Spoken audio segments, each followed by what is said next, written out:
The gates of Blackridge Penitentiary clanked shut behind Elijah Quinn as he stepped into what most inmates called the mind's graveyard. Located deep in the Arizona desert, Blackridge was a fortress designed for criminals deemed too clever or too dangerous for standard incarceration.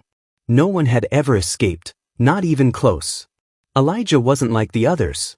He hadn't been caught during a crime. He'd turned himself in. 32 years old, clean-shaven, calm, and always calculating, Elijah had an aura that unsettled even the seasoned guards.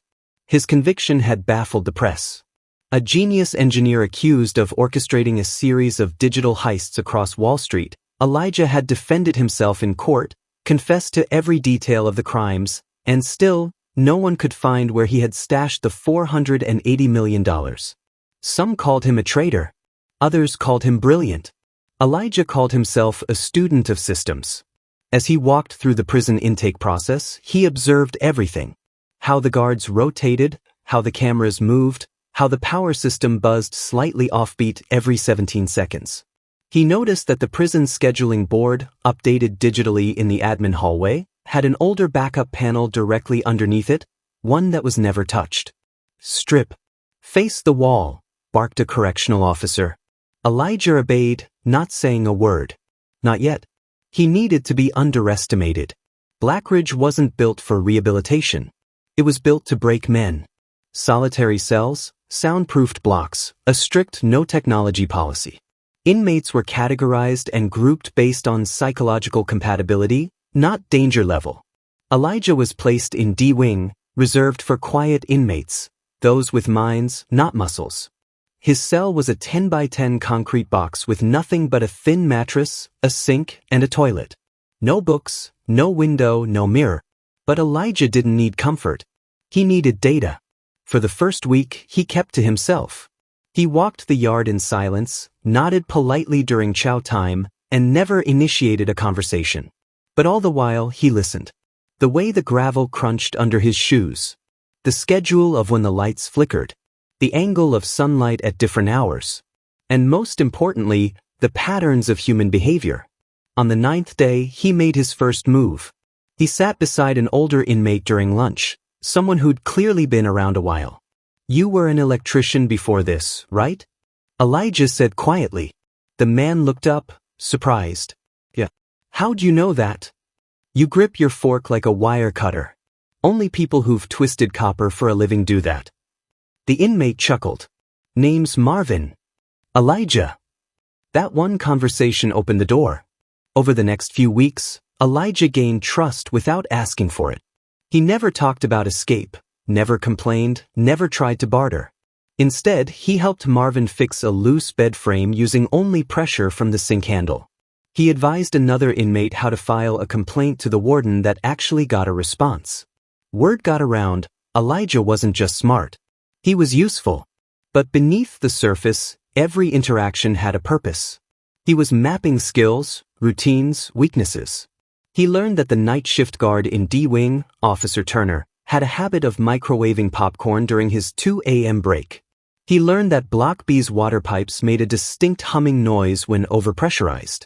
He even noticed that on stormy nights, the prison's power grid briefly switched to backup mode, just long enough to cut camera feeds for 12 seconds. By the 4th week, Elijah had identified 3 core systems that could be exploited. The HVAC tunnels, which were monitored but not entirely mapped. The inmate laundry facility, where movements were least supervised. And the analog maintenance board in the admin hallway, old, dusty, and likely forgotten by most staff. The pieces were forming.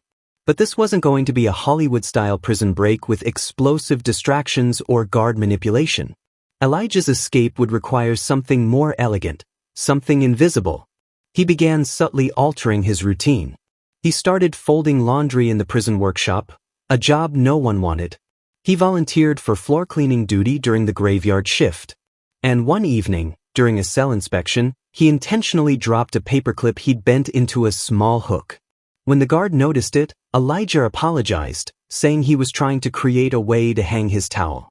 The guard shrugged, confiscated it, and moved on. But Elijah had 5 more hidden. He started hiding small bits of information, where the HVAC vent led behind the chapel, how many steps it took to get from the D-wing laundry area to the north stairwell, what brand of keypad lock secured the exit near the delivery bay. Each fact was like a puzzle piece. And Elijah didn't just remember them, he lived them, practiced them, repeated them in his mind until they were muscle memory. Still, he said nothing to the other inmates. His plan could only work if it remained completely internal. Every ally was a potential leak. Every word was a risk. Then, on his 42nd day inside, something happened that accelerated his timeline. A new inmate arrived, Dominic Russo. Ex-military, sharp-eyed, and with a face that Elijah immediately recognized. Russo wasn't a criminal. He was a government plant. Elijah had seen enough intelligence operations to know when someone was watching him from behind the mask of a fellow prisoner.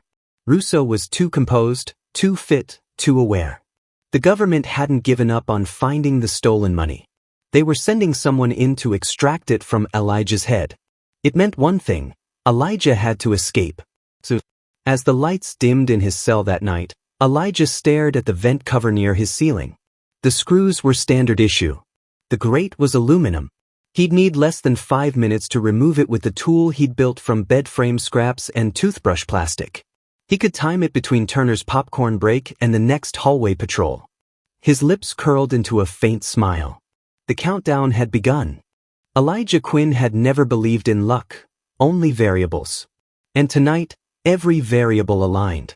He'd spent the last 6 days observing Dominic Russo. The man wasn't just watching him, he was probing. Asking casual questions during meal prep, mentioning offshore accounts, dropping subtle references to encryption methods only someone in intelligence would understand. Elijah responded with polite disinterest. The more aloof he appeared, the more desperate Dominic became. That pressure worked to Elijah's benefit. Now it was 1:57 a.m. on a Thursday. Officer Turner had just taken his bag of popcorn from the break room microwave, like clockwork. The hallway camera outside D-Wing was rebooting as part of its scheduled system refresh. Elijah sat on the edge of his bunk, eyes on the vent. He moved. In a fluid, silent sequence, he pulled the small multi-tool from under his mattress, a creation made from repurposed toothbrush handles, melted plastic, and metal screws collected over weeks. He reached the vent in 3 quick steps, climbed onto the sink, and began unscrewing the panel with precise pressure. 3 screws. The metal grate came free. He pulled himself inside the narrow shaft, replacing the panel loosely behind him, not locked, but stable enough to fool a casual glance. He began crawling forward, the heat of the ventilation system pressing into his back. The shaft wasn't built for human travel, but Elijah had measured its clearance using shadows cast from the cell light and his own height. He had 2 inches to spare. He moved with the discipline of a surgeon, silent, precise, never hurried. One wrong noise could give him away. 15 feet in, he reached a fork in the tunnel. He turned left, toward the chapel duct. From there, a maintenance shaft led to the laundry basement. He had discovered it 3 weeks earlier, when a janitor left a vent panel open during a service round. No cameras were installed there, just motion sensors calibrated to detect animals or erratic movements. Elijah had spent 3 nights training his crawl, slow, steady, evenly spaced movements that wouldn't trigger a response. He now put that training into practice. 26 minutes later, he emerged into the dim basement behind the industrial dryers. His coveralls were soaked in sweat. He crouched beside a row of laundry carts and pulled out a folded prison uniform he'd hidden behind the pipe wall during a routine cleanup shift. He changed quickly, replacing his identifiable inmate jumpsuit with a janitor's gray uniform and a knit cap he'd stitched from scraps. The key now was confidence. The guards wouldn't expect an inmate in disguise unless he looked nervous. Elijah kept his posture casual but firm, like he belonged.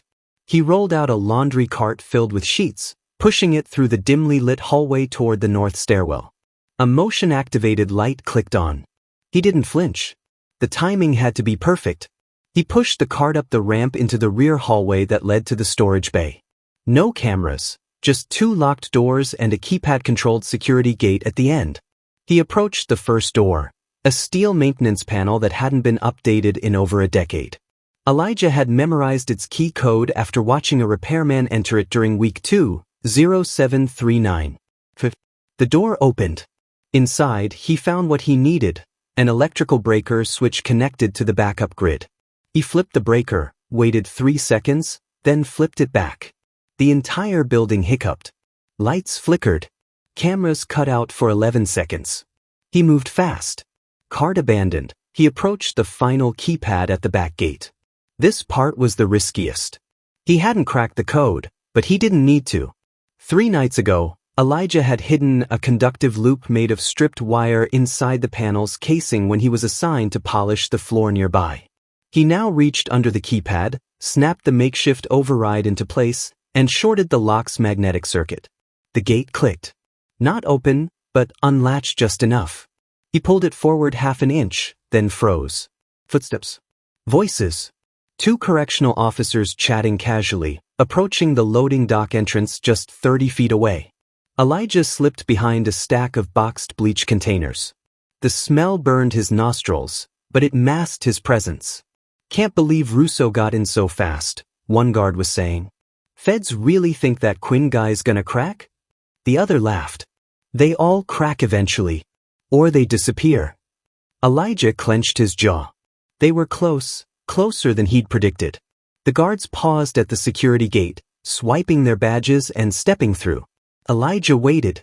10 seconds. 20.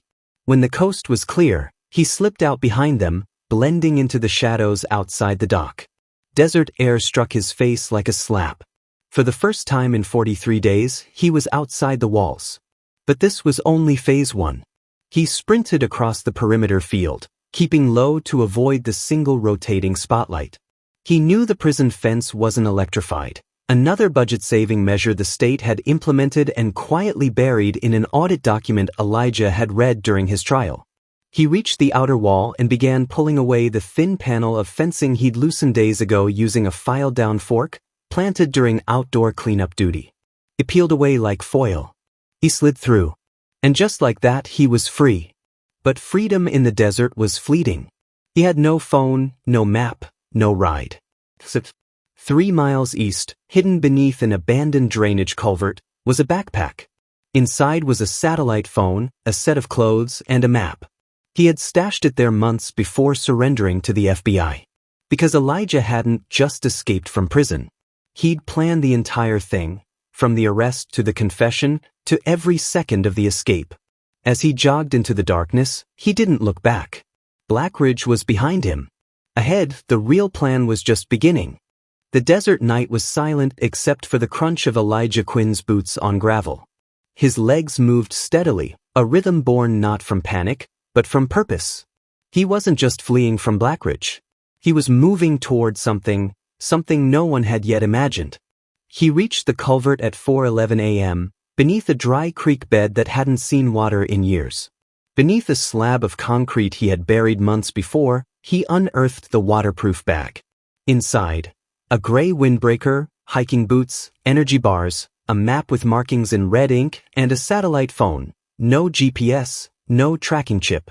He changed his clothes quickly and burned the prison uniform with a portable fire starter he'd made from powdered magnesium and foil wrappers collected during trial lockup. In 5 minutes, the last trace of Blackridge was gone. He dialed a single number. A soft voice answered. "I assume the sunrise will be beautiful from where you are." "Always is," Elijah replied. "Initiate Protocol C. And burn the rest." The line went dead. 3 hours later, law enforcement across Arizona received a red alert. Elijah Quinn, America's most brilliant financial criminal, was no longer inside Blackridge Penitentiary. No alarms had gone off. No signs of guard corruption. No evidence of violence. Just vanished. But Elijah wasn't hiding. He was reclaiming control. Before his arrest, Elijah had built a vast, encrypted digital network, a decentralized architecture scattered across hundreds of devices around the globe. Bank records, cryptocurrency keys, and insider trading logs were all locked behind quantum-resistant firewalls he had designed himself. No one, not even the NSA, could crack them. His confession, trial, and imprisonment had all been part of a strategy to fake a full surrender. The government believed they'd neutralized the threat. But Elijah had built every step of his incarceration to work like a countdown timer. Now that he was out, the real plan activated. He hiked to a remote cabin 10 miles from the culvert, a property he had purchased 5 years earlier under a shell corporation during one of his earlier financial diversions. The cabin had no internet, no power grid, just a solar generator and a hand-cranked radio, perfectly off the grid. Inside, a rugged laptop sat sealed inside a lead box. Elijah powered it up, typed a password that changed with every lunar phase, and decrypted a hidden file titled Fibonacci Protocol. The screen flickered to life. "Welcome back, EQ. Stage 2 initialized." He smiled. Not because of what was on the screen, but because of who would be reading it soon. See, Elijah's crimes had never really been about money. That $480 million? That was bait. The real motive was systemic exposure. He believed the financial infrastructure of the country had been rigged for decades, manipulated by a cartel of invisible players who controlled wealth, law, and power through shadow systems. No one had believed him. So he decided to prove it by orchestrating a crime so perfect, so intricate, that the people who tried to contain it would eventually reveal themselves. Every dollar Elijah had stolen was traceable, but only if you knew where to look. Over the coming weeks, whistleblowers, journalists, and foreign watchdogs would receive anonymous digital keys. These keys would unlock layers of transactions showing how government contractors, multinational banks, and even legal firms had laundered billions, quietly and efficiently. Each exposure would lead to another, and none of it could be traced back to Elijah. Because by the time investigators tried, all leads would point to a man who had died in a desert escape gone wrong. That was the final illusion. Back at Blackridge, Dominic Russo, frustrated by Elijah's silence, had begun prying into other inmates, looking for signs of a co-conspirator. In truth, there were none. Elijah had done this alone. But Russo's interference had triggered Elijah's early escape, forcing him to adapt. He leaned into the firelight of the cabin and opened a secure connection to a data drop server he had programmed years earlier. Files uploaded in sequence. Transfers. Shell companies. Legal documents. Enough to spark global inquiries. Elijah didn't want to bring down the system. He wanted to make the system see itself. As dawn broke over the mountains, he took a deep breath of cold air. The world would wake up soon. And the news cycles would begin. Breaking, Mastermind hacker escapes from high-security prison without a trace. Millions at risk as financial exposure unfolds. Is this the work of a vigilante or a villain? They could label him however they wanted. But Elijah Quinn didn't care about the labels. He was done hiding. Done running. Now he would watch. He tossed the satellite phone into the fire. Sparks flew. From here forward, he would be a ghost, an idea. A man who proved that intellect, patience, and clarity could break even the most indestructible walls. And maybe, just maybe, change the world.